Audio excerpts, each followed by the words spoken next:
तुमचं आजच्या live session मध्ये सर्वांचं स्वागत आहे. आज आपण फेब्रुवारी 24 या प्रश्नपत्रिकेचं विश्लेषण बघणार आहोत आणि गणिताच्या भागाचं विश्लेषण बघणार आहोत, म्हणजे भाग 2 पहिला पेपर याचं विश्लेषण करणार आहोत. सगळ्यांनी वही आणि पेन तुमच्या समोर असेल. प्रश्नपत्रिका असली तर ठीकच आहे, नसेल तर प्रश्न इथं आहेत. जे जे प्रश्न तुम्हाला सोडतात ते माझ्याबरोबर सोडा, किंवा जर त्याची काही सोपी स्टिक लक्षात येत नसेल तर मग स्क्रीनकडे लक्ष द्या. त्याच्यातला पहिला, मला वाटतं सगळे तुम्ही कनेक्ट झालेले असतात, त्याच्यातला पहिला प्रश्न 26 नंबरचा प्रश्न काय तो प्रश्न बघा. एकदा तुमच्या नजरेसमोर तो प्रश्न असू द्या. प्रश्न काय, या कंसाचा गुणाकार या कंसाचे गुणाकार यांनी तो किती येणार आहे असा प्रश्न. आता तुम्ही डायरेक्ट गुणाकार करायला लागू नका. पहिली गोष्ट काय होतं, गडबडीत आपण म्हणतो की चला याने याला गुणवून, मग आणखीन थोडंसं क्लिष्ट होत जातं. तुम्हाला कधी बी जर एक प्लस मायनस दिसलं तर आपल्याला सूत्र आहेत ते फक्त सूत्राकडे जायचं, एवढे ध्यानात धरायचं. जसं उदाहरणार्थ एक सूत्र आहे, सूत्र 2-4 सूत्र पाठच करून ठेवायचे, विस्तार सूत्र वगैरे. एक सूत्र आपल्याकडे असं आहे, ए अधिक बी आणि ए वजा बी असं एक सूत्र आहे आपल्याकडे. आठवते असं तर बघा. म्हणजे काय, या दोघांचा गुणाकार किती येतो एवढा आहे. आता तुम्ही जर इथं बारकाईने बघितलं तर ह्या दोघांचा गुणाकार आहे, बरोबर, आणि या दोघांचा गुणाकार आहे. म्हणजे काय, आता दोन अपूर्णांकाचा गुणाकार जर करायचा असेल तर आपण कसा करतो, एक हा एक गुणिले हा एक आणि हा पीपीचा वर्ग. आता हा गुणाकार करायला सोपा आहे, असं काय असं अवघड नाही की का एक नी याला गुणायचं. पण मग असं करण्यापेक्षा हे बघा, एकाच धन आहे एकाच ऋण आहे. म्हणजे काय, पहिल्याचा वर्ग दुसऱ्याचा वर्ग. इथं काय येईल, हे एकचा वर्ग आणि पीचा वर्ग अधिक पीचा वर्ग, म्हणजे छेदस्थानी पीचा वर्ग.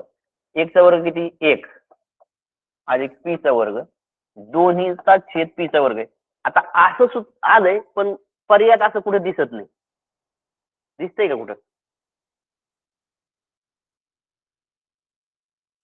सर चला, आपलं हे झालं काय, चिन्हात आपण चुकलोय, मायनस पाहिजे ना.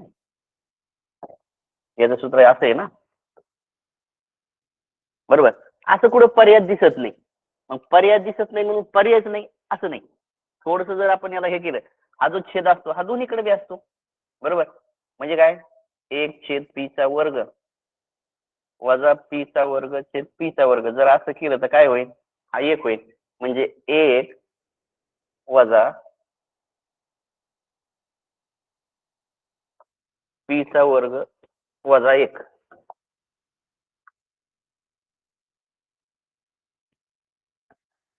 कसं होईल, समजा इथून पुढचं हे सूत्र आपण इकडे घेऊ. थोडस मी इथं कट करतो, मग घेऊ. काय होईल बघा, असं आलं आपल्याला, एक वजा पीचा वर्ग छेद पीचा वर्ग. कुठं दिसतंय का असं? दिसतंय की डायरेक्टच 4 नंबर आहेत. पण अजूनही जर पर्याय नसतं तर मग कधी कधी असंही पुढचं करून पहा. पण सध्या आपल्याला इथंच सापडले, त्याच्यामुळे काय अडचण नाही. पण जर अजून थोडं चकवायचं असेल तरी बघा, एखादा एक्स्ट्रा पर्याय जर द्यायचा असेल तर मग त्यांनी असं केलं असतं, वजा आणि मग इथं एक दिलं असतं, म्हणजे आणखीन थोडस क्लिष्ट केलं असतं. पण तसं नाही केलं, सोपं करून टाकलं, बरोबर. चला आपण पुढे जाऊया. प्रश्न आहे 27 नंबरचा, सोपा आहे. फक्त कन्सेप्टवर प्रश्न आहे. तुमची जर कन्सेप्ट व्यवस्थित असत पृष्ठफळाची ते एकदम सोपं आहे. काय आहे, गोळाचे पृष्ठफळ 616 चौसेमी आहे. त्याच्या दुप्पट त्रिज्या केली तर मग त्याच्या खाली जे पृष्ठफळ आहे त्याच्या विरुद्ध काय आहे, पृष्ठफळ एवढे होईल. पृष्ठफळ 2464 सेमी असेल, पृष्ठफळ 1232 चौसेमी असेल. पहिल्या गोळ्याच्या तुलनेत पृष्ठफळ 1848 चौसेमीने वाढेल आणि पहिल्या गोळ्याच्या पृष्ठफळाच्या तुलनेत चौपट असेल. म्हणजे असं 4 पर्याय तुम्हाला दिले. पहिल्यांदा आता एक तर समजून घ्या, पृष्ठफळाचं काय सूत्र आहे.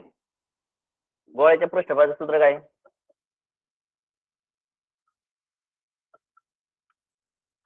पहिल्यांदा सूत्र लक्षात आलं, 4 बरोबर. म्हणजे काय, 4πr वर्ग असं गोळ्याच्या पृष्ठफळाचं सूत्र आहे. आता तुम्ही जर नीट बारकाईनं बघितलं तर हा 4 कॉन्स्टंट हे, पाय कॉन्स्टंट हे, बदलू काय शकते याच्यात आर, म्हणजे आर ची व्हॅल्यू जशी जशी वाढेल तसं तसं पृष्ठफळ काय होणार आहे वाढणार आहे. आता असं साधं उदाहरण घ्या, जर आता माझी त्रिज्या आर म्हणजे काय, जसं हे आता हा वर्तुळ दिसेल तुम्हाला पण बॉल आहे समजा असा पूर्ण भरीव जर बॉल आहे त्याला आपण गोल म्हणतो, त्याचं पृष्ठफळ काढायचं तुम्हाला. म्हणजे काय, जर आर जसा जसा वाढेल का नाही तसं तसं त्याचं पृष्ठफळ वाढणार आहे. आर जसं जसं कमी होईल त्याच पटीत आरच्या पटीत काय होणार आहे पृष्ठफळ वाढणार आहे, पृष्ठफळ कमी होणार आहे. जर त्रिज्या दुप्पट केली तर मग पृष्ठफळ काय होणार आहे दुप्पट होणार आहे. पृष्ठफळ सुद्धा काय होणार आहे दुप्पट होणार आहे. नसलं तुम्हाला तसं समजतच काही तर मी म्हणतो 7 एक सहज कोणती बी घेऊन बघा. आता लक्षात आलं असेल तुम्हाला 616च्या दुप्पट 1232 सेमी म्हणजे याचं उत्तर आपल्याला हे असणार आहे.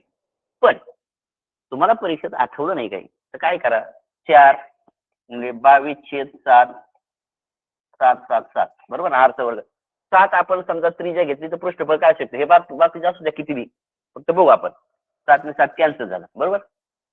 आता हे तर कॉन्स्टंटच आहे 7 24 असं. आता मी काय करतो याची त्रिज्या दुप्पट करतो म्हणजे काय करतो 14 करतो बरोबर. आता काय झालंय बरोबर, म्हणजे काय त्याची जर त्रिज्या दुप्पट केली तर क्षेत्रफळ सुद्धा काय होतंय डायरेक्ट दुप्पट होत बरोबर. म्हणजे 616 सेमीच्या दुप्पट काय होणार आहे 1232 सेमी होणार आहे. पुढं 28चा प्रश्न आहे. आता हा प्रश्न आहे ना फक्त वेळ तुमचा कसा घालवायचा याच्यासाठी दिलेला आहे. बाकी 5वीचं जसं आपण रूपांतर करतो सेम तसंच आहे. रूपांतराचा प्रश्न आहे.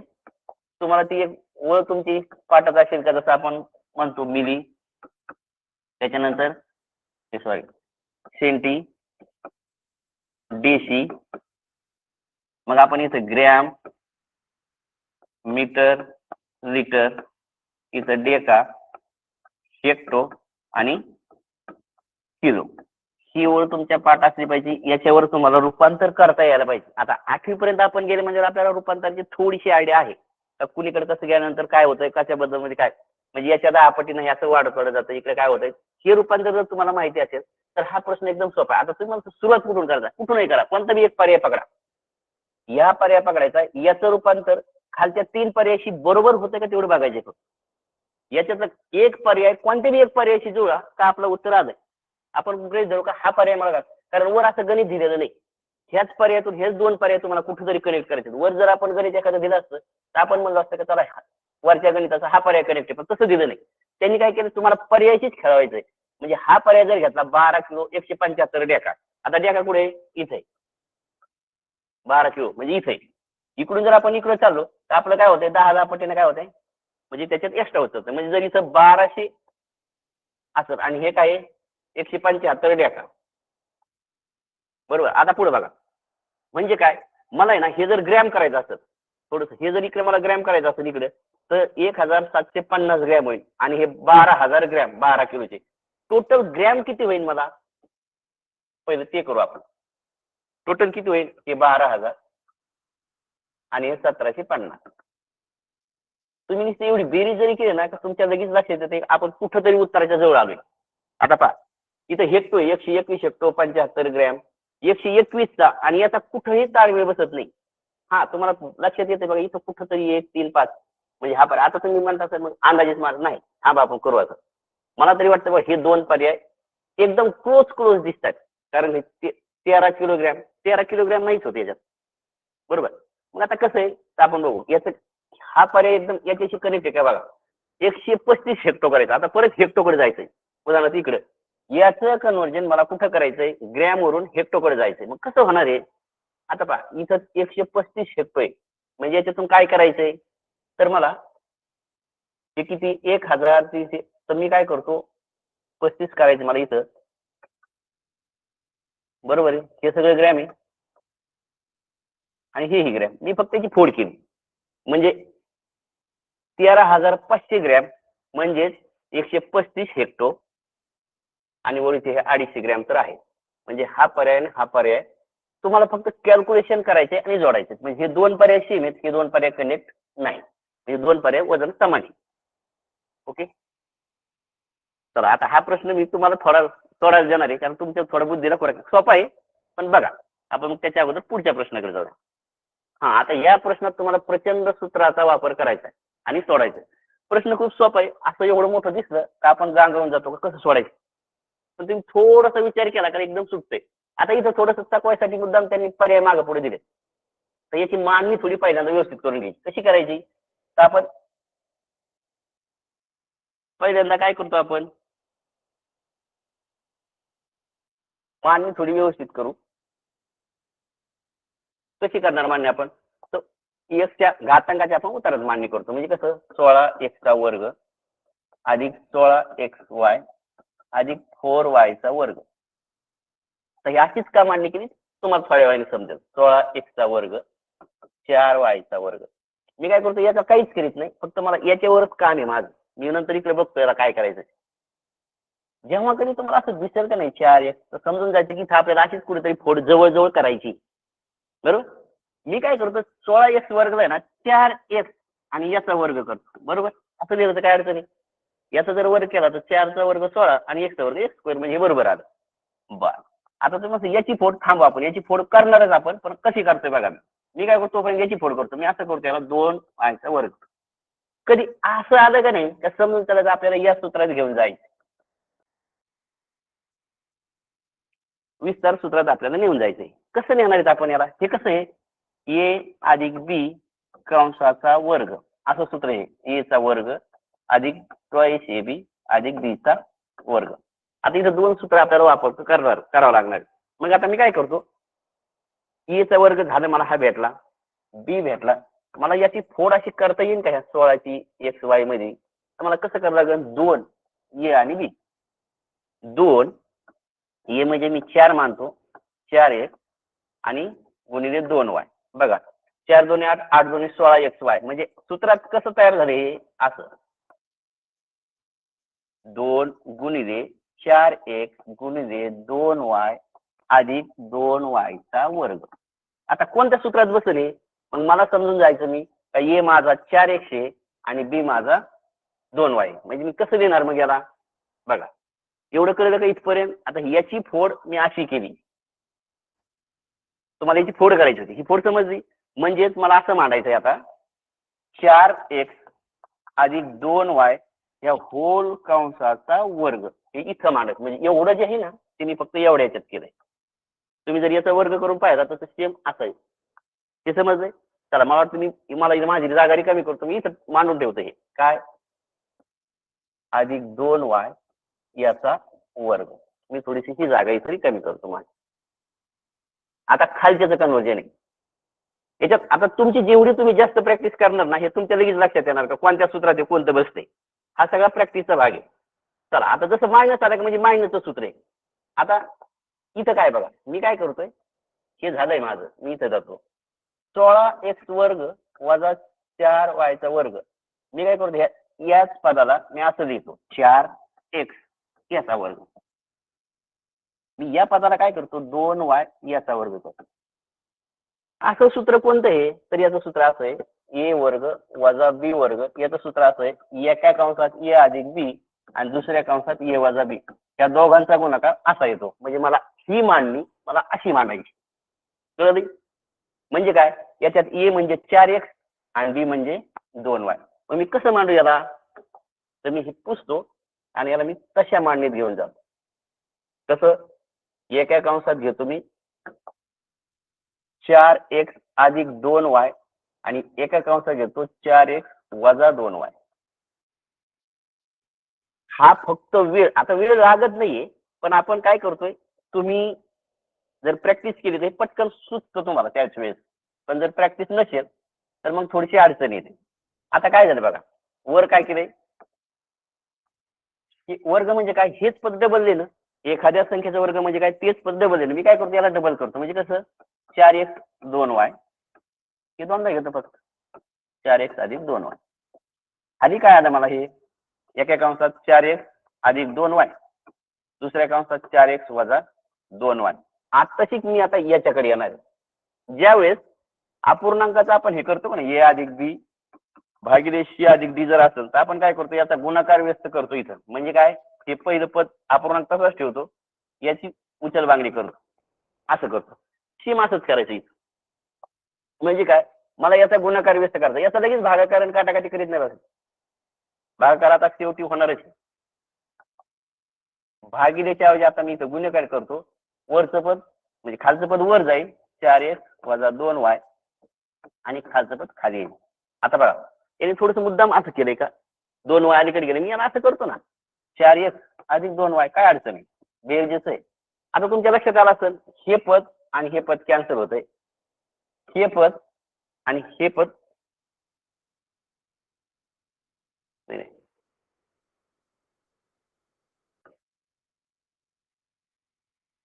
हा बरोबर झालं.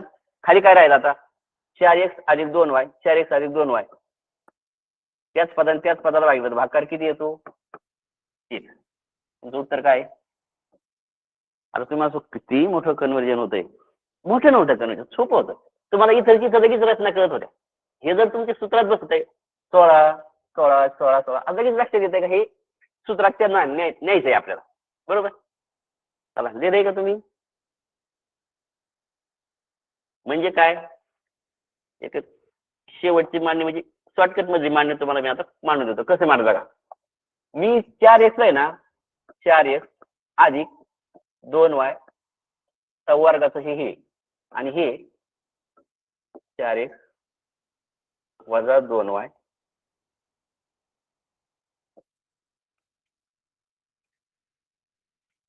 याचं हे आणि याचं हे, याचं डबल जर केलं तर काय होईल, 4x + 2y. तुमच्या लक्षात आलं असेल का, हे पद वर गेल्यानंतर या पदाशी कट होत आहे, आणि हे पद खाली म्हणजे या पदाशी कनेक्ट होत आहे, आणि हे सारखे सारखे पद आहेत, परत कॅन्सल होतात. म्हणजे टोटल भागाकार 1 येत त्या पदाशी कनेक्ट केल्यानंतर. चला आपण पुढचं गणित 31 नंबर.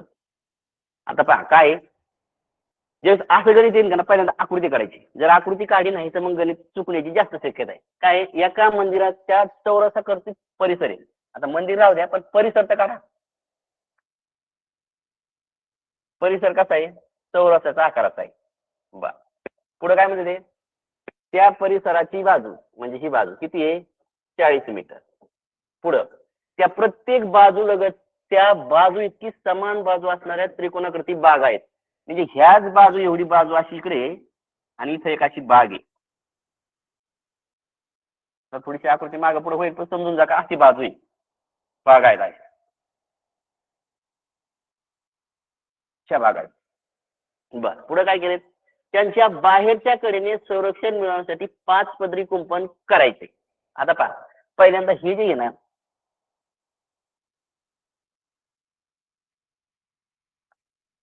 म्हणजे काय, ही किती आहे 40, आणि ही सुद्धा किती आहे 40, म्हणजे याची किती झाली 80. आता बाहेरचं कुंपण लावायचं म्हणजे तुम्हाला असं कुंपण लावायचं, असं असं असं असं स्टार टाईप, बरोबर. मी काय करतो, पहिल्यांदा एकदा कुंपण लावायला मला तार किती लागेल ते बघतो. इथून झालं, ही झाली 40 आणि 40 80, आणि याची 80 याची 80 याची 80, म्हणजे 320 मीटर एका याला तार लागते मला. एक फेरी घ्यायची असेल तर, म्हणजे एक पदरी कुंपण करायचं असेल तर मला 320 मीटर तार लागतो. पदरी कुंपण किती करायचं मला, 5 गुणिले 5, 5 शून्य शून्य, 5 जुने 10, गुणाकार करून टाका. 5 1 15 16, मला लागणार आहे 1600 मीटर तार, एवढे लागणार. किती मीटर तार लागणार मला, 1600 मीटर तार लागणार. बर, एका मीटरचा खर्च किती आहे 80. खूप सोपं गणित होते, फक्त नीट लक्ष देत याचं 80. आपण 80 ने गुणाकार करू, 8 ने पहिला गुणाकार करू, 8 तक 48, 4 8 1 8 4 12, आणि वरचे 3 शून्य, किती मीटर लागली. ओके, मला वाटतंय खूप सोपं गणित होतं, फक्त तुम्हाला ते करायचं होतं व्यवस्थित. चला, तसं कमी लक्षात आलं का हे गणित कसं आहे ते. बरं, आता 32 नंबरचं गणित. आता हे सरळ व्याज पद्धतीचं गणित आहे बघा. सरळ व्याज पद्धतीनं जसाबसे 5 दराने 9,700 रुपयाची गुंतवणूक केली, आणि बँकेकडून 4 वर्षानंतर रक्कम मला मिळते. तितकीच रक्कम मला 2.5 वर्षात परत मिळवायची, तर मग दर वाढवायला पाहिजे मला. पहिल्यांदा गणितात काय दिले पहिले ते समजून घ्या. गणितात असं दिलंय, कमी 9,700 रुपये गुंतवलेत 5 दराने 4 वर्षासाठी, मला काहीतरी व्याज मिळतं. आता मला तितकंच व्याज आहे का नाही, 2.5 वर्षात पाहिजे. किती वर्षात पाहिजे? 2.5. रक्कम तीच. मग 2.5 वर्षात पाहिजे म्हणजे मला दर वाढवावा लागेल. तर मग वाढवायचा किती दर? गणित एवढे. पहिल्यांदा हे समजून घ्या, नेमकी आपल्याला रक्कम मिळते किती, व्याज किती मिळते. तर मग आता मला वाटतं मी सूत्रात मांडायची, सरळ व्याजाच्या सूत्रात. सरळ व्याज बरोबर काय असतंय? मुद्दल गुणिले दर गुणिले मुदत भागिले 100. जर हे कॅन्सल केलं आणि याचा गुणा जर केला तुम्ही 5 चोक 20, 97 गुणिले 20 किती येणार आहे? 7 2 14 4 1 9 8 आणि 19. मला वाटतं 1940 रुपये तुमचं व्याज आलंय. म्हणजे तुम्हाला व्याज किती मिळवायचंय? सरळ व्याज किती आलंय तुमचं? 1940 रुपये तुम्हाला व्याज मिळतंय. सरळ व्याज 1940. आता हे 1940 रुपये जे व्याज आहे ना, आता तुम्हाला 2.5 वर्षातच मिळवायचं. तर मग दर किती असला पाहिजे, पहिला हा मुद्दा. मग आपण सेम तसंच आहे. मी काय करतो, परत सरळ व्याजाचं. लक्षात आलंय का तुमचं? बरं, मी पुसतो म्हणजे मग मला जागा रिकामी राहील.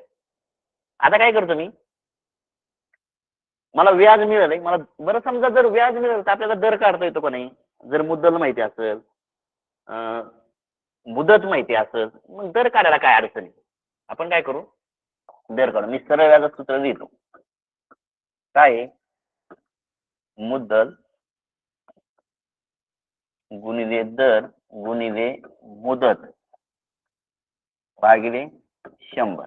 आणि मी याच्यातच ठेवते सरळ व्याज. तुम्हाला माहिती आहे किती आहे सरळ व्याज? 1940 रुपये मिळत आहे आपल्याला. बरं, मुद्दल किती माहिती आहे आपल्याला? 9,700 रुपये, बरोबर. दर किती? आता दरच काढायचा, त्याच्यामुळे मी म्हणतो का दर मला माहितीच नाही. बर, मुदत किती आहे? 2.5 वर्षे. बघू आपण किती दराने हे व्याज मिळेल. ओके, आता मी काय करतो, त्या दोन्ही इकडे घेऊन जातो. 1940. आता हे इथं गुणिले म्हणजे इकडे गेलं काय होतील? 97 गुणिले 2.5. आता हा तुम्हाला भागाकार कंप्लीट करायचा, बरोबर. काय होईल?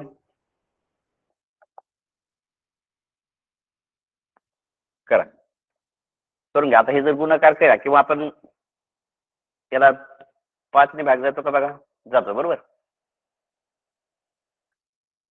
5 5 त्रिक 15, 4 राहिले, 5 8 40, 5 8 40 आणि 5 ने जर याला भाग गेला तर 0.5. आता परत यांचं काय करायचं आहे? गुणाकार करायचं तुम्हाला. किती येईल? 97 गुणिले 5 चा गुणाकार 7 5 25 3 9 5 45 3 48 48.5.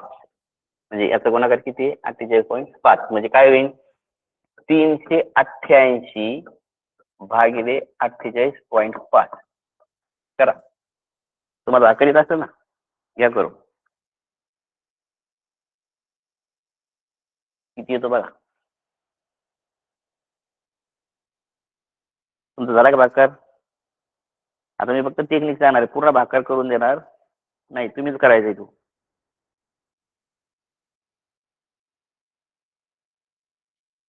किती येतो भाकर याचा? 8 भाकर येतो. किती? 8. मग तुम्ही लगेच म्हणणार, आता फसायला कसा दिलाय प्रश्न द्यायला.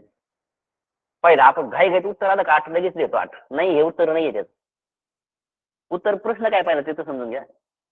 रक्कम मिळते, तितकीच रक्कम 2.5 वर्षात मिळण्यासाठी व्याज किती दराने वाढवायला हवं, वाढवायला पाहिजे.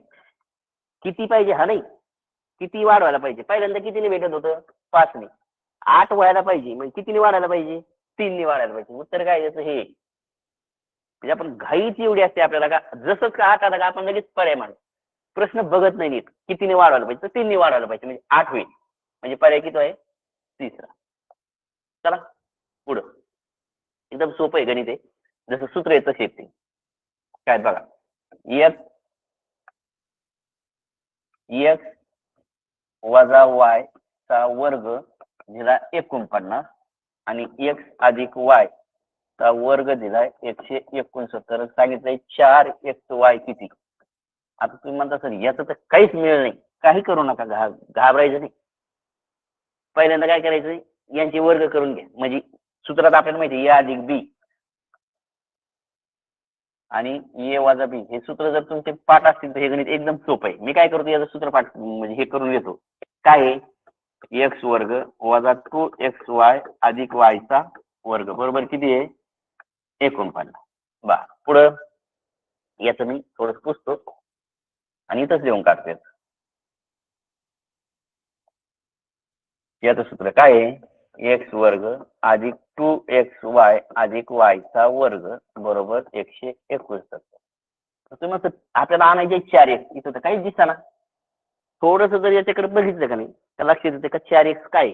मी काय करतो, या सगळ्या पदातून हे सगळं पद वजा करतो, म्हणजे वजाबाकी करतो. जर मला वजाबाकी करायची असेल तर याचे सगळे चिन्ह मला काय करावं लागतील, बदलावं लागतील. म्हणजे हे वजा करायचं, हे अधिक, हे वजा करावं लागेल मला आणि हे वजा करावं लागेल बरोबर. काय होईल, एक्स वजा कॅन्सल, एक्स अधिक हे कॅन्सल, अधिक वजा कॅन्सल.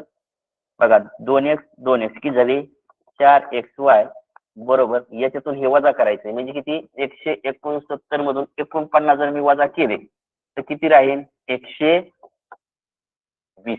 कुठं दिसतंय तुम्हाला, 4 नंबरचा पर्याय. म्हणजे हे गणित असं बघितलं असं वाटत नाही का त्याच्यात 4x कुठं असेल, पण जे देण्याचा उद्देशच आहे का तुमचे हे सूत्र पाठ आहेत का, आणि दुसरं त्या सूत्रावर तुम्हाला काही क्रिया करता येतात का ते बघायचे. फक्त कोणती कशातून वजा करायची ते बघायचं. ओके चला. आता बऱ्याच जण जर याचं जर नसेल कळत, आपण जेव्हा शंका येईल तेव्हा ध्यानात ठेवा, तुम्हाला जर एखाद्या प्रश्नात शंका असेल तर त्या प्रश्नाचा नंबर तुम्ही लक्षात ठेवा. शंका ज्या वेळेस आपल्याला विचारायच्या त्यावेळेस आपण ती बघू. पुढं एका त्रिकोणाचे शिरोबिंदू, एकदम छान गणित आहे आणि तुमचे कन्सेप्ट चेक करण्यासाठीचं गणित आहे. एका त्रिकोणाचे सर्व बिंदू शिरोबिंदू वर्तुळ परिघावर परस्परापासून समान अंतरावर असून त्यांचे वर्तुळ केंद्रापासून प्रत्येकी अंतर 14 सेमी आहे. आता याच्यावर आकृती काढायची तरच हा प्रश्न सुटतो. म्हणजे काय, असा एक त्रिकोण आहे बरोबर. तेव्हा काही असा आहे. आता पहिल्यांदा मी असं त्रिकोण काढतो आणि मग त्याच्यात असं काढून असं काहीतरी ते गणित आहे. तर त्याचे सगळे शिरोबिंदू आहे ना, सर्व शिरोबिंदू वर्तुळ परिघावर आहेत. हा परिघ आहे, समान अंतरावर आहेत. बर, त्याचे वर्तुळ केंद्रापासून अंतर म्हणजे इथून याचं अंतर आहे का नाही, 14 आहे असं सांगितलं त्यांनी. प्रत्येक बिंदूचं अंतर किती आहे, 14 आहे. हे 14 आहे, हे 14 असं त्यांनी सांगितलं. यावरून त्या त्रिकोणाची मध्यरेखा काढायची. मध्यरेखा म्हणजे काय, शिरोबिंदूतून समोरच्या बाजूच्या मध्यबिंदूवर टाकलेला म्हणजे मध्यबिंदू जोडायचा. म्हणजे इथून ह्या बाजूचा मध्यबिंदू जोडायचा असा, ह्या बाजूचा मध्यबिंदू इथून जोडायचा, ह्या बाजूचा मध्यबिंदू इथून जोडायचा. तुम्हाला मध्यबिंदू एकदा जोडले तर लगेच आठवायला पाहिजे मध्यरेखाचा एक हे काय गुणधर्म आहे, एवढाच ध्यानात धरायचा आहे. काय, ज्यावेळेस मध्यरेखा एक संपत्ती असतात एकाच बिंदूत मिळतात, पण एका बिंदूत मिळाल्यानंतर त्याचा जे प्रमाण आहे, आता बघा याच्यात 2 तुकडे होतात मध्यरेखाचे, इथून एक तुकडा होतो आणि इथून एक तुकडा होतो, इथून एक तुकडा होतो आणि इथून एक तुकडा होतो. यांचं प्रमाण काय, 2:1 आहे. काय प्रमाण आहे, म्हणजे कोणत्याही त्रिकोणाच्या जर मध्यरेखा आल्या तर त्याचं प्रमाण 2:1 असतंय. म्हणजे काय, इकडचा भाग जर 2 असेल तर इकडचा भाग 1 असतो. आता मग मला सांगा, इकडचा भाग जर 14 आहे तर इकडचा भाग किती किती येईल, याच्या अर्धा म्हणजे 7. किती येईल इथं, 7. त्यांनी काय सांगितलं, त्रिकोणाची मध्यरेखा किती म्हणजे इथून इथपर्यंत किती. मग आता हा भाग जर 7चा असेल आणि इथून इथपर्यंत भाग काढायचा आपल्याला, हा 7 आहे हा 14 आहे, किती झाले 21. 7 अधिक 14 बरोबर किती आला, 21. कुठे पर्याय, 3 नंबर. खूप सोपा प्रश्न आहे, म्हणजे असं ट्विस्ट वगैरे काही नव्हता. फक्त तुम्हाला त्या आकृती काढून त्याच्यात हा गुणधर्म माहिती असला पाहिजे होता. बरं चला पुढे.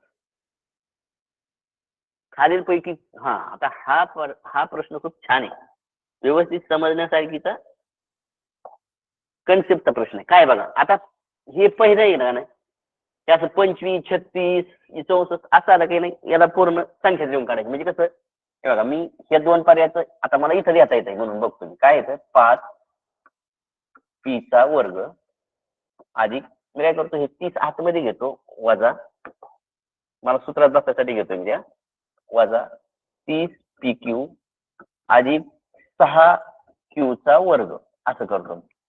म्हणजे काय, मला ए वर्ग अशा याच्यात लिहिण्यात येतं हे सूत्र, ए वर्ग वजा 2ab अधिक बी चा वर्ग. हे कशाचं सूत्र आहे, तर ए वर्ग वजा बी वर्गाचं सूत्र हे.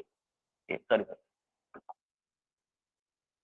हे कशाचं सूत्र आहे, बरोबर ए वजा बी होल कंसाच्या वर्गाचं हे सूत्र आहे.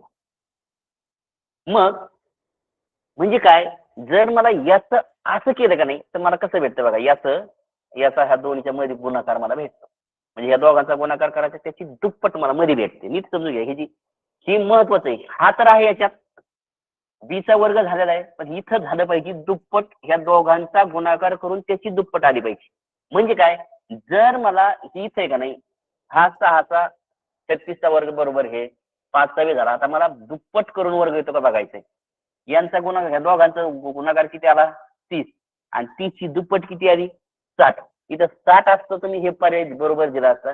म्हणजे ही पूर्ण वर्ग राशी नाही, कॅन्सर. इथं कसं काय होतंय का बघू द्या, बरोबर, किंवा वरच बघू.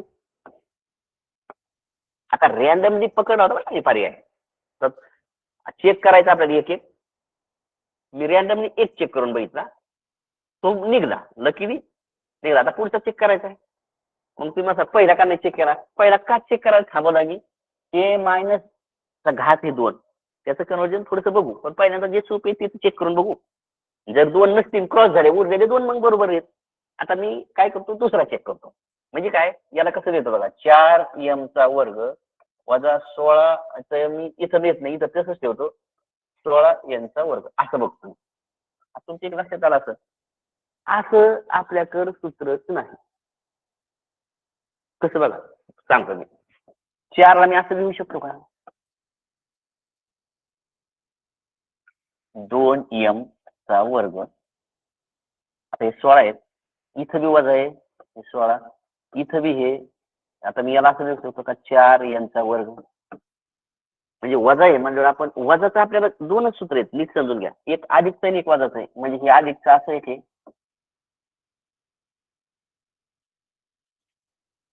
याचं सूत्र काय आहे, ए चा वर्ग वजा 2ab अधिक बी चा वर्ग आहे. इथं अधिक आहे, तर अधिकच असायला पाहिजे होतं. बर, दुसरं असं, ह्या दोघांचा गुणाकार त्याची दुप्पट. आता इथं त्याची दुप्पट आली, 4 दोन्ही 8, 8 दोन्ही 16, यम आणि एन आला नाही ना, पण ती एक आला नाही. दुसरं इथं अधिक यायला पाहिजे, ती एक आलं नाही. म्हणजे ही एक राशी नाही. तुम्ही मला सर नेमकं तुम्हाला उत्तर माहिती होतं काय, म्हणून तुम्ही तसं चेक केलं का, बरोबर. आपण तिसरं बघू. आता हे बघा, लकीली मी कोणता तरी एक पर्याय घेतला, तो बरोबर आला. आता तो बी बरोबर आला, मग मी काय करतो, हा चेक करून पाहतो. आता तिसरं बघून आपण, माझ्या लक्षात आलं का हे 2 पर्याय नाहीत, म्हणजे हे 2 पर्यायचं उत्तर आहेत, पण हे आहे का खरं तेच बघू, बरोबर. आता कसं करणार आपण, तर बघू आपण याची मांडणी कशी करायची ते बघू. कोणती, हे आहे याची 64. मग आता मुद्दामच थोडस अगोदर हे घेऊ, 64 ए चा वर्ग अधिक 64 ए बी अधिक 16 बी चा वर्ग. मी या 64 ला असं देऊ का, 8 ए चा वर्ग. 64 बघतो मी, थांबतो नंतर 4 बी चा वर्ग. म्हणजे ए हा आणि हा बी ह्या सूत्रात कसं होतं, याचं ए चा वर्ग अधिक 2 ए बी अधिक बी चा वर्ग. म्हणजे काय, मला ए 8 ए हे माझं, बी हा 4 बी आहे, त्या दोघांचा गुणाकार आणि त्याची दुप्पट. ह्या दोघांचा गुणाकार 8 चौक 32, 32च्या दुप्पट 64, म्हणजे मी 64 ए बी बरोबर आहे. म्हणजे हे सूत्र कसं होईल, की बरोबर ना, राशीच बरोबर आहे. यात हे असंच होतंय, पूर्ण वर्गच आहे ती राशी, म्हणून हे बरोबर आहे. आता बघा लक्षात घ्या, मी 2 अंदाजे चेक केले होते. हे चेक का केला नव्हता मायनसचा, हा बी चेक करून बघू आपण. म्हणजे हे माझं उत्तर आहे. आपल्याला बघा हे उत्तर 2 नव्हते, म्हणजे हे 2 उत्तर आहेत. पण आता खरंच आहे का बघू आपण, कारण जर तुम्हाला म्हणजे चेकच करायचं आहे तर बघू आपण. आता परीक्षेत आहे का नाही, जो तुम्हाला पर्याय थोडा कठीण वाटतो ना, तो शेवटी ठेवायचा. जे सोपे पर्याय वाटतात ते पहिल्यांदा घ्यायची, बरोबर. आता काय झालं बघा, इथं काय बघा, x चा वर्ग वजा 2 अधिक, मेन आहे ना आपल्याकडे घातांकाचा नियम आहे. जर म्हणजे घातांकाचा नियम कसा आहे, एखाद्या संख्येचा जर मायनस घातांक असतात म्हणजे ऋण घातांक जर असेल त्याला आपण एक छेद असं लिहितो. आता हा नियम तुम्हाला माहिती असला पाहिजे.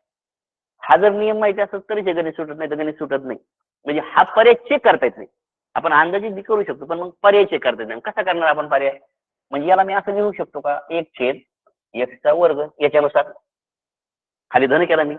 बर मग आता याच्यात ए कोणता आणि बी कोणता. आता बघा एक म्हणजे एक्सचा वर्ग, हा एक असा लिहिला काय आणि असा लिहिला काय सारखंच. म्हणजे मी याला असं लिहिलं तरी चालतंय नाही लिहिलं तरी चालतंय. मला आता ए आणि बी भेटला. एक आहे माझा एक्स, आता इथं वजा आहे म्हणजे वजाच असते. बी काय असतोय एक छेद एक्स, याचा वर्ग मला करून बघायचा कसं असतो बघा.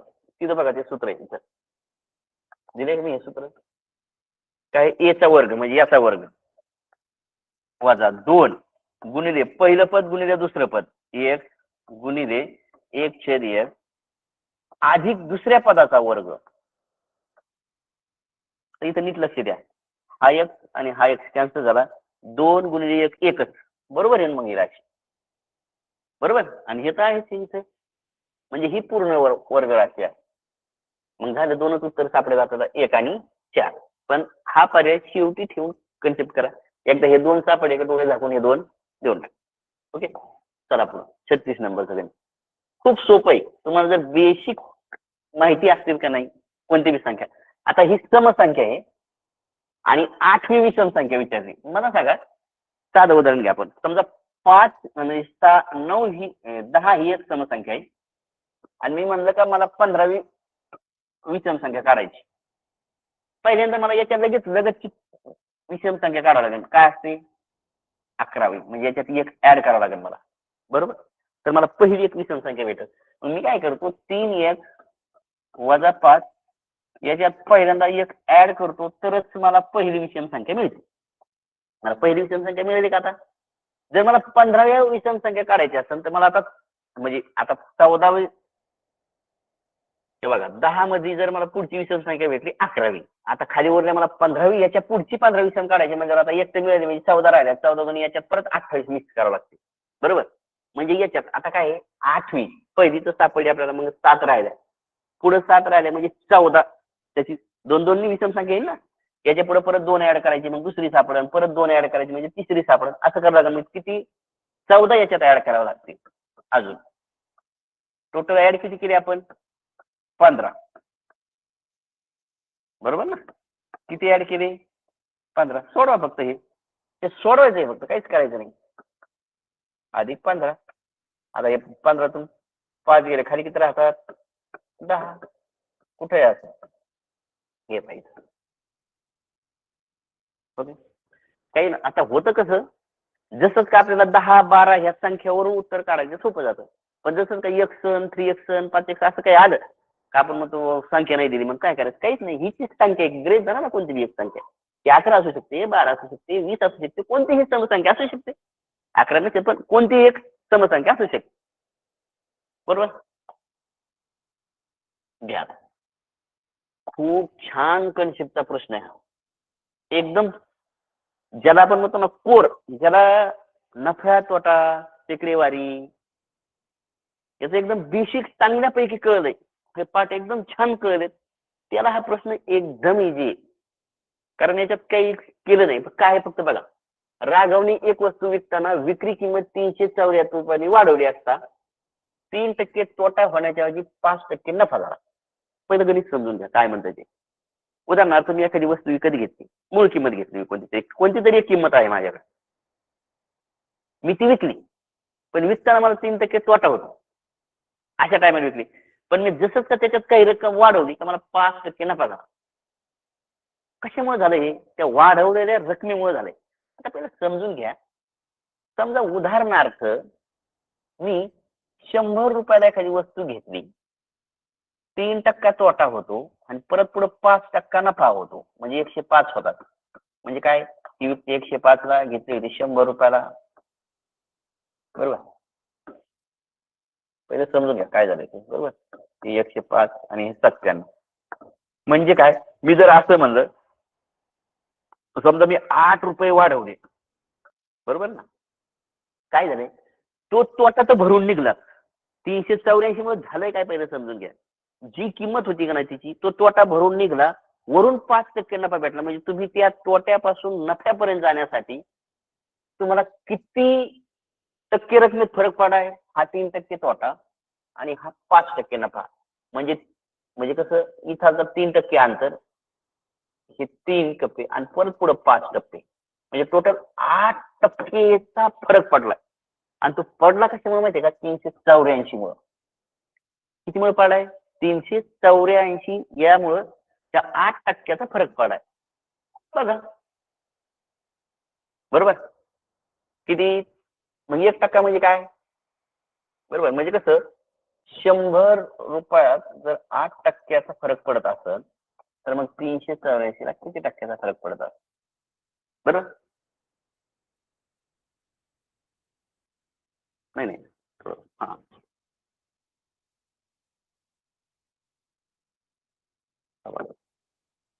तर 8%मुळे का नाही 384 रुपयाचा फरक पडलाय. कसा? काट्याचे मग 2 मिनिटं पुसतोय आणि मग लिहू, थोडीशी जागा रिकामी करू आणि लिहू त्याच्यात. तोपर्यंत तुम्ही बघा. आता तुम्हाला मी थोडीशी हिंट दिली, हिंट मध्ये काही करता येतं का ते बघा. बरोबर?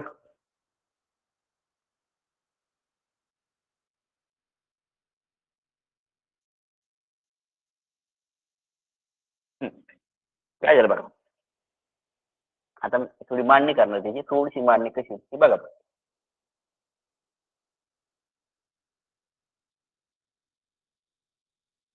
8% फरक पडाय. काय आहे? 100 रुपयावर 8% फरक पडला म्हणजे काय? त्या 8 रुपयामुळे किमतीत फरक पडला. 384 त्या 8%मुळे फरक पडेल. त्याची मूळ किंमत किती असेल? एवढी मांडणी करायची फक्त तुम्हाला. तर तिरकं जर तुम्ही केलं तर काय होतंय? 8x गुणिले 384 गुणिले 100 भागिले हे इथं कट करा आणि इथं ठेवा. काय होईल? 2 ने गुणता येईल का बघा?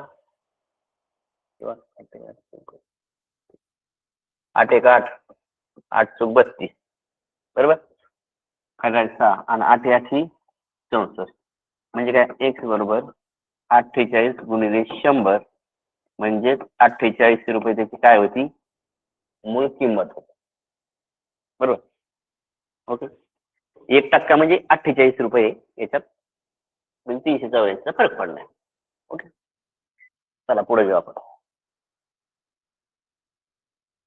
आता खूप छान प्रश्न आहे, पण थोड्याशा तुम्हाला पतंग जे म्हणतो का नाही आपण, त्याची थोडीशी आयडिया असायला पाहिजे. आता त्यांनी आकृती कशी दिली बघा. पतंगामध्ये काय असतंय? ही आणि ही बाजू एकरूप असते, ही आणि ही बाजू एकरूप असते. आता हे तुम्हाला माहिती असतं पाहिजे. काय झालंय, इथं एक बी हा कर्ण आहे. या कर्णामुळे ना हे 2 त्रिकोण तयार झाले. त्रिकोण कोणते तयार झाले? कोणते बी घ्या आता. बी त्रिकोण बी ए डी आणि त्रिकोण बी सी डी, हे 2 त्रिकोण कोणत्या कसोटीनुसार एकरूप आहेत असं सांगायचं नाहीये. प्रश्न थोडा नीट वाचायचा आहे. एकरूप होत नाहीत हे सांगायचं. आता पहिल्यांदा कसोट्या कोणत्या, आता बघा नीट थोडं समजून घ्या. हा इथं काटकोन आहे, इथं आहे पण हा. पण आता बघा हा जो त्रिकोण आहे टोटल, हा काटकोन नाहीये. या काटकोनाचा काही संबंध नाही. म्हणजे हे इथं काटकोन झालाय, पण ही बाजूच नाही. म्हणजे त्रिकोण असे आहेत हे.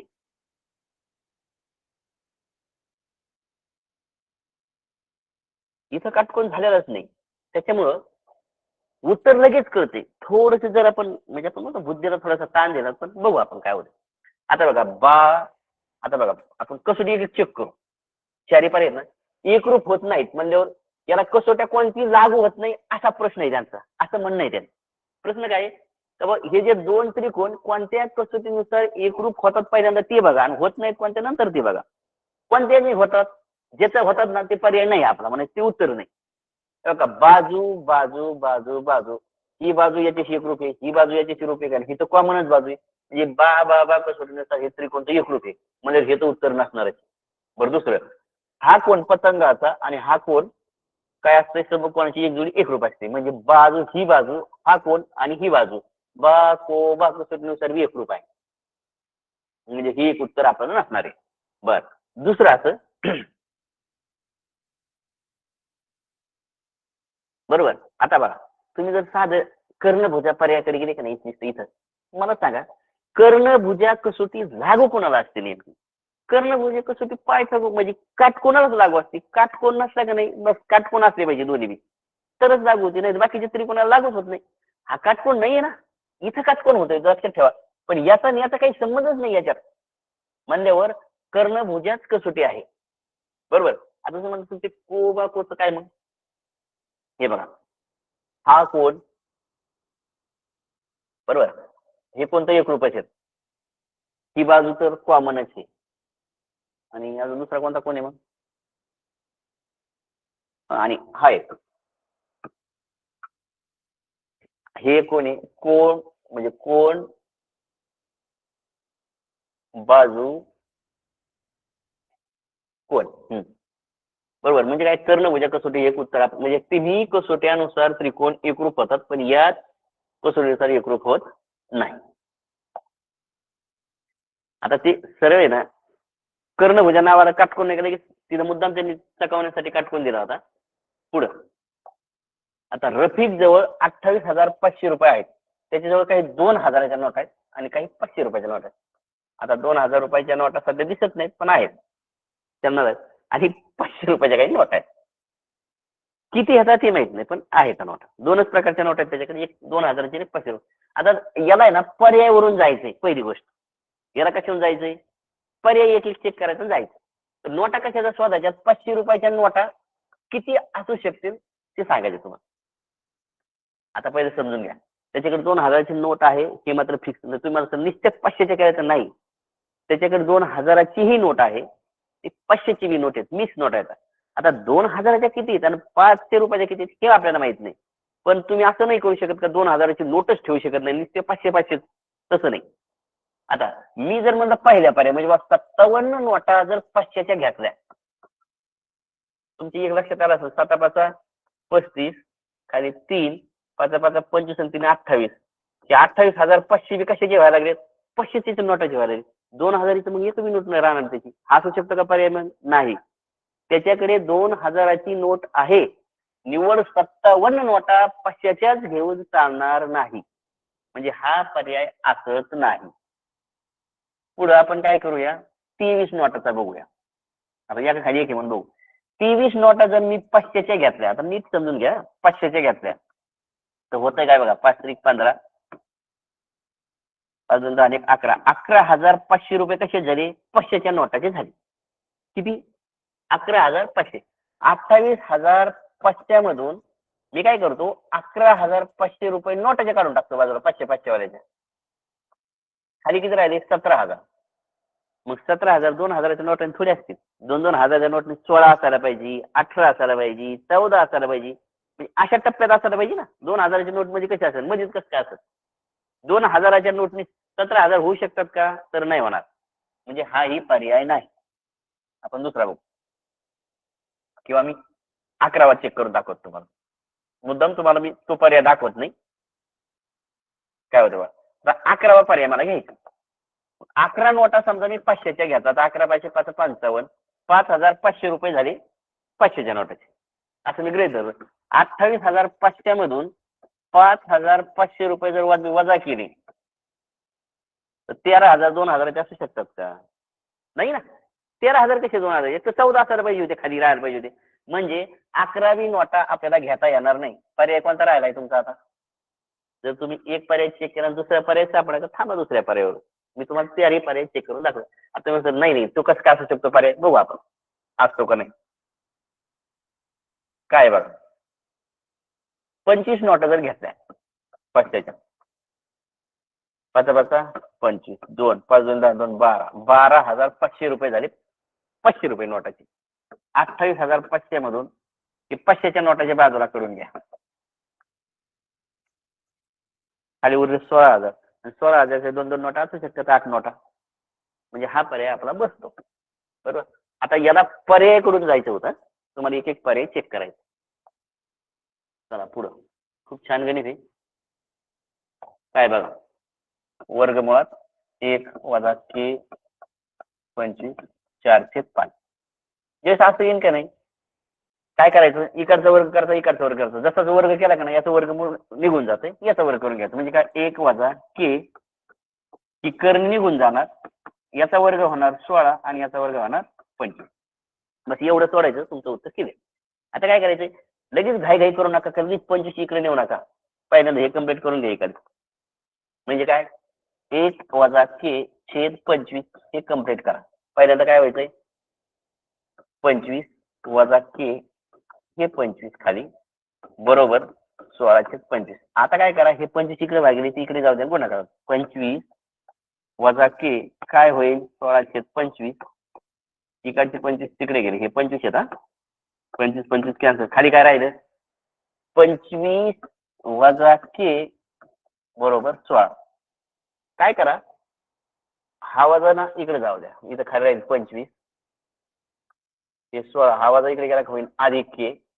आता हा के इथंच राहते, हे 16 इकडे घेऊन येऊया. 25 वजा 16 बरोबर के. के बरोबर किती आहे, 25 मधून 16 गेले, खाली किती राहतात, 9. मला वाटतं थोडंसं कॅल्क्युलेशन होतं पण सोपं गणित होतं. बरोबर, सोपं आलं असं, लक्षात आलं असं नाही कसं आहे ते. चला आपण पुढचं घेऊया. 4 मीटर उंची असलेल्या एका चौरस, आता थोडासा प्रश्न मी वाचल्यानंतर माझ्या असं लक्षात आलं, या प्रश्नाला आहे का नाही, थोडासा एखादा शब्द त्यांनी एक्स्ट्रा टाकायला पाहिजे होता. नेमका आतून कलर द्यायचा का बाहेरून द्यायचा का दोन्हीकडून द्यायचा, याचं क्लिअरिफिकेशन या प्रश्नात नाही. मग आपण काय करू, कुठेतरी एक ठेवू, कारण तसं जर नसेल तर हा प्रश्न थोडासा संदिग्ध होतो. काय झाले बघा, 4 मीटर उंची म्हणजे समजा असं चौरस, थोडासा प्रश्न सेट जो झालाय का नाही, तर प्रश्न सेट होताना इथं असं पाहिजे होतं, एक शब्द का पाहिजे होता का आतील का बाहेर, नेमकं बाहेरून रंग द्यायचा आहे का आतून रंग द्यायचा आहे. आता भिंतीचे म्हणजे बाहेरून बी रंग देता येतो आणि आत बी रंग देता येतो. म्हणजे एक चौरसाकृती हॉल आहे आणि हॉलच्या ज्या भिंती तर ते 4 मीटर उंच आहेत. बरोबर, 4 मीटर उंच आहे आणि त्याचं क्षेत्रफळ आहे 49. म्हणजे त्या हॉलचं जर क्षेत्रफळ 49 चौरस मीटर असेल आणि भिंती चारही बाजूने जर 4 मीटर उंच असेल, तर त्यांचं असं म्हणणार आहे भिंतीला कलर द्यायचा आहे, तो कलर देण्यासाठी 300 रुपये मीटर प्रमाणे किती खर्च येईल. प्रश्न पहिला समजून घ्यायला, तुमच्या लक्षात आलाय का. समजा तुमचा हॉल आहे किंवा तुम्ही असं खाली एक हॉल बांधला असा, त्याचं खालचं चौरस किती आहे हे बघा. आता मी असं बांधून देतो वाटलं. आता ही चौरसाकृती ग्रेट धरा का, ही चौरसाकृती आहे, जरी दिसत नसली तुम्हाला, पण असं हे करा का, हे चौरसाकृती बरोबर. थोडस मी मोठा काढतो, मी दिसत झाला का चौरस. हा, तर असा एक हॉल बांधलाय आणि याला अशा उंच उंच अशी इकडून भिंती बांधल्यात चारली अशा, बरोबर. ते किती येतात, 400 मीटर. याचं जर 49 चौशिमी असेल तर याचा अर्थ याची 7 मीटर 7 मीटरची भिंत याची लांबी, आणि इकडं 4 मीटर भिंत बांधली, म्हणजे जी भिंत लांब 7 आहे आणि उंची किती त्याची 4 आहे. मग 7 चौक 28 मीटर एका भिंतीचं क्षेत्रफळ आहे. अशा किती भिंती रांगवायच्या तुम्हाला, 4. 8 चौक 32, 8 3, 4 2 8 आणि 3 11, म्हणजे 112 मीटर टोटल रंगवायचं चौरस मीटर, आणि त्याचा खर्च आहे 300 रुपये. आता मी तेच म्हणलं होतं तुम्हाला, इथे आहे ना तो एक शब्द टाकायला पाहिजे होता, सर्व भिंतींना बाहेरून किंवा आतून रंग द्यायचा, असा एक शब्द द्या. बाहेरून, एक किंवा बाहेरून रंग द्यायचा किंवा आतून. आता झालं असं का एखादं म्हणजे मला बाहेरून द्यायचा का आतून द्यायचा का दोन्हीकडून द्यायचा आहे, हे कन्फ्युजन या प्रश्नात राहतंय. म्हणून एक शब्द इथं ऍड पाहिजे होता, बाहेरून किंवा आतून. बरं चला, पण तुमच्या लक्षात येत आहे चौरस प्रति चौरसला किती आहे 300, मग 112. आता बघा आपलं टोटल क्षेत्रफळ किती आलंय, 112 चौरस सेंटीमीटर तुम्हाला रंगवायचे आणि एका चौरस मीटरचा खर्च आहे 300. मग 112 गुणिले 300, मी काय करतो 3 निघून जातो, 3 2 6, 3 1 3, 3 1 3, आणि वरचे कुठं आलंय 33 6. ओके, एवढा काय तुमचा खर्च आहे. बरोबर.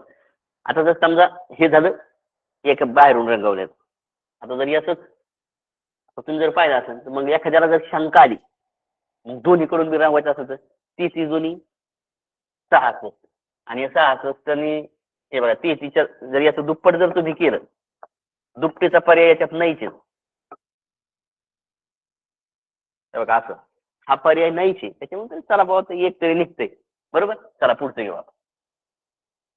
तोट्याच्या, आता हा प्रश्न, आता काही मुलाला कसं असतंय, किमती तुम्हाला सराव कसा आहे बाबा, 10 रुपये आम्हाला खरेदी किंमत द्या, मग काहीतरी किंमत विक्री किंमत द्या, मग आम्हाला नफा तोटा काढ देतो. तसं काही हे गणित नाही. एक गणित शब्दावर तोडायचे तुम्हाला. काय मिळवायचं मी, तोट्याच्या चौपट विक्री किंमत असलेल्या व्यवहारातून विक्रेत्याला झालेला शेकडा तोटा किती.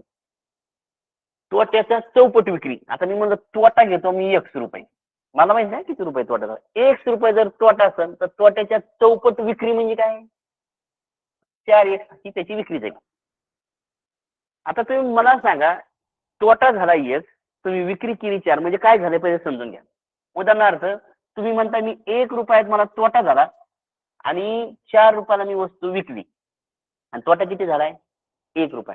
घेतली किती होती मग, 4 रुपयाला विकून तुम्हाला जर 1 रुपया तोटा होत असेल तर तुम्ही घेतली 5 रुपयाला. बरोबर ना. म्हणजे काय, याची खरेदी किंमत किती आहे, खरेदी किंमत आहे 5x. याची खरेदी किंमत किती आहे, 5x. तर त्यांनी काय सांगितलं, शेकडा तोटा काढायचा. आता शेकडा तोटा सूत्र माहिती आहे तुम्हाला, शेकडा तोटा बरोबर काय आहे, तोटा भागिले खरेदी किंमत गुणिले 100. बस तिथंच आलं ना. मग मी काय म्हणलंय, जर असं गणित येत नसेल तर असं मांडा, अंकात मांडा, सगळ्यात सोपं. तुम्हाला जर हे असं समजत नसेल का नाही, चौपट विक्री हे काहीच मांडू नका. 1 रुपया जर मी तोटा घेतला, त्याच्यात चौपट विक्री झाली, मग थोडे तर थांबा. का 4 रुपये विक्री करूनही जर मला 1 रुपया तोटा होत असेल तर मी, माझी खरेदी किंमत होती 5 रुपये. खरेदी किंमत कळली का, संपला. बरोबर. काय होईल आता, सोडवाय. हे गणित कसं सोडवायचंय, शेकडा तोटा. मग तोटा किती रुपये झाला, शेकडा तोटा काढायचा ना तुम्हाला. तोटा झाला 1 रुपया, खरेदी किंमत होती 5 रुपये, 100. 200 झाले, 100. 20 किती टक्के, 5,000 वाहिलं किती टक्के झाला, 20. सोपं गणित होतं, फक्त शब्दावर तुम्हाला हे तोडायचं गणित होतं. चला आता एका शंकाकृती तंबूची 5 मिनिट राहिले, ही एक आणि अजून एक गणित घेऊ आपण, थांबू. एका शंकाकृती, शंकूच्या आकाराचं एक हे आहे. अरे थोडं लेट आला. हा, हे शंकूचा आकार आहे. तंबूची उंची म्हणजे इथून इथपर्यंत, तंबूची उंची किती दिली, हाईट दिली 21 मीटर. बर. तळाचा परिघ म्हणजे हा परिघ दिलाय, म्हणजे तुम्ही जर कोण खाल्लेला असेल ना, तर कोणाचा वर असं वर्तुळ असतो. बरोबर. तर काय सांगितलं, रिकाम्या तंबूत किती घनमीटर हवा बसल. आता तंबू उलटा करायचा आहे, किंवा आईस्क्रीम ग्रेट धरा, तुम्ही आईस्क्रीमचा कोण धरा, कोण रिकामा कोण आहे, तर त्याच्यात आईस्क्रीम किती बसल आणि त्या आईस्क्रीमचं घनफळ किती ते काढायचं. म्हणजे तुम्हाला शंकूचं घनफळ काढायचं. शंकूच्या घनफळाचं सूत्र पहिल्यांदा माहिती असलं पाहिजे. शंकूच्या घनफळाचं सूत्र दिलं तर तुमच्या लगेच लक्षात येईल का काय येते. प्रश्न कसा आहे, काय शंकूच्या घनफळाचं सूत्र, 1/3 पाय आर वर्ग एच. हे वर्तुळाचं क्षेत्रफळ आहे, त्याच्यात तिप्पट करून एच निघून आहे. बरोबर. आता तुमची लक्षात आलं असेल की मला पाय माहिती आहे, एच माहिती आहे, माहिती काय नाही, आर. आर म्हणजे त्रिज्या, याची त्रिज्या किती, पण त्यासाठी त्यांनी दिलंय ना, परिघ दिलाय ना. जर तुम्हाला हा वर्तुळाचा परिघ माहित असत, परिघाचं सूत्र काय आहे, 2 पाय आर. वर्तुळाच्या परिघाचं सूत्र काय, 2 पाय आर. परिघ किती दिलाय, 176. 2 गुणिले 22/7. मला आर माहित नाही, मग मी काय करतो, 176 गुणिले 7 इकडे करतो, 2 गुणिले 22 करतो.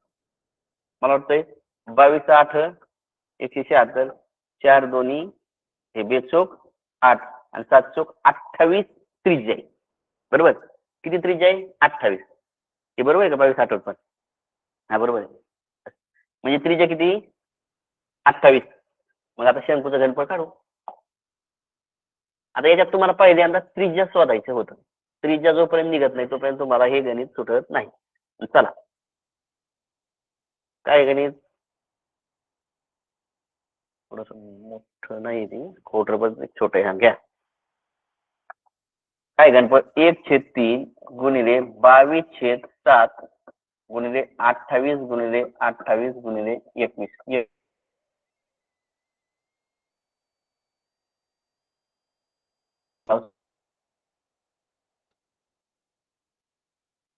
तर एवढ्याचा गुणाकार करायचा म्हणजे काय 22 गुणिले 4 गुणिले 28 गुणिले 7 यांचा सगळ्यांचा गुणाकार करा. किती येतो ते बघा. चला पटकन करा.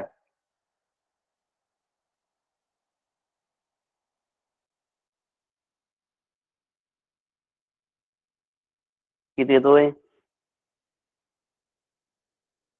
माझ्या म्हणणे 17,248 गुणाकार येतात. आता हे कॅल्क्युलेशन तुम्हाला करण्याचे बरोबर. फक्त मी काय सांगितलं का याची त्रिज्या काढा. त्रिज्या काढली तर तुमचं शंकूचं गणपती येते. चला आता शेवटचा प्रश्न घेऊ आणि मग तुमच्या शंका घेऊ. खूप सोपा प्रश्न आहे. मी खरेदी केलाय प्रत्येकी 500 रुपये किमतीचा शेअर खरेदी करताना परिला 3,000 म्हणजे 3% दलालीचं एवढ्या रुपयाचे शेअर तिला खर्च आला. म्हणजे उदाहरणार्थ असं 500 रुपयाचा शेअर जर घेतला मी तर मला या 500 रुपये शेअर्सवर 3% दलाली द्यावी लागते. 3% दलाली याचा अर्थ 100 रुपयाचा शेअर असेल तर 3 रुपये मला दलाली द्यावं लागेल. म्हणजे 103 रुपयाला मला पडतो शेअर. आता 500 रुपये म्हणजे मग 3×5 = 15 रुपये मला एका शेअर मागे दलाली द्यावं लागेल. मला 515 रुपयाला मला एक शेअर पडणार. आणि असे मी टोटल शेअर खरेदी केले आणि किंमत पडली मला 46,350. काय करावं लागेल? 46,350 ला एका शेअरनी जर भागिलं तर टोटल म्हणजे किती शेअर येते? फक्त भागाकार तर करायचा आहे. आता हे जर असा भागाकार न करता तुम्ही जर असा केला 5 ने जातोय भाग्याला बरोबर आहे. 5 8 5 9 45 बरोबर. 5 9 45 एक राहिला 5 2 10 3 राहिले 5 7 35 आणि हा 0 5 1 5 5 0 0 5 3 15 103. आता 103 ने जर डायरेक्ट भागला याला बरोबर किती येईल?